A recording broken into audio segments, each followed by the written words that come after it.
أعوذ بالله من الشيطان الرجيم. بسم الله الرحمن الرحيم.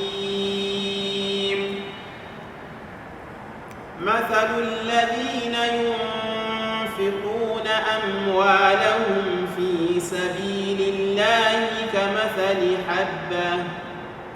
كمثل حبة أنبتت 7 سنابل في كل سنبلة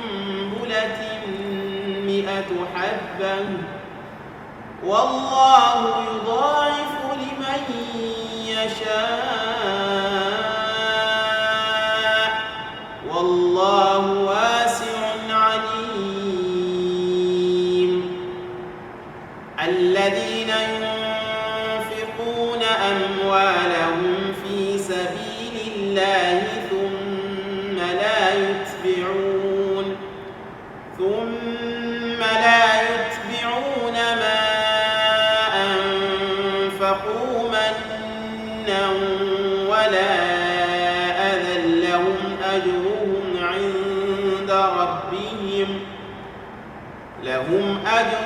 عند ربهم ولا خوف عليهم ولا هم يحزنون.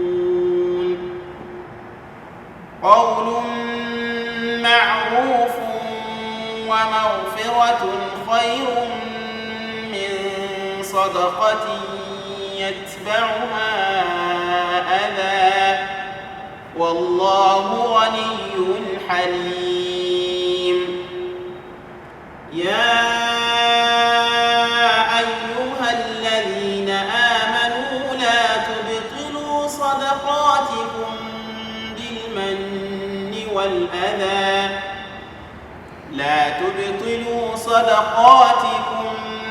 بالمن والأذى كالذي ينفق ماله رئاء الناس ولا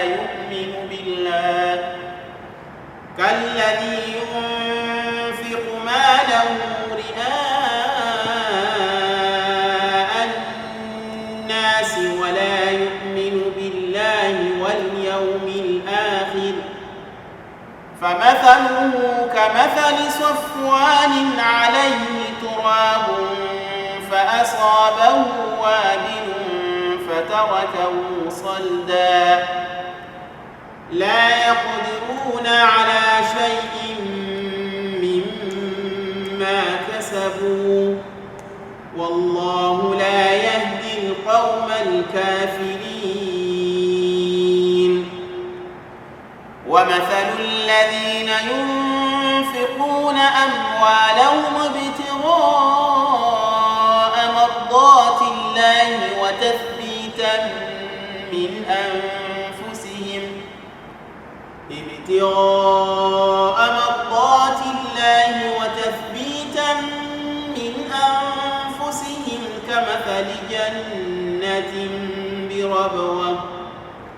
كمثل جنة بربوة أصابها وابل فآتت أكلها ضعفين فإن لم يصبها وابل فطل والله بما تعملون بصير.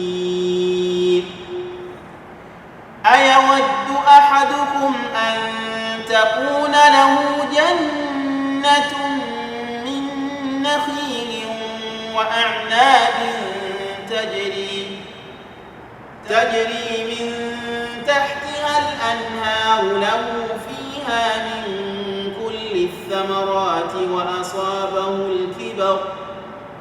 وأصابه الكبر وله ذرية ضعفاء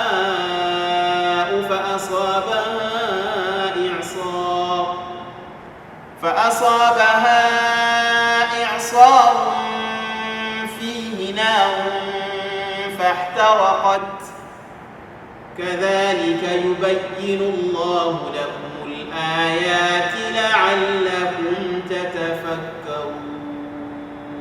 صدق الله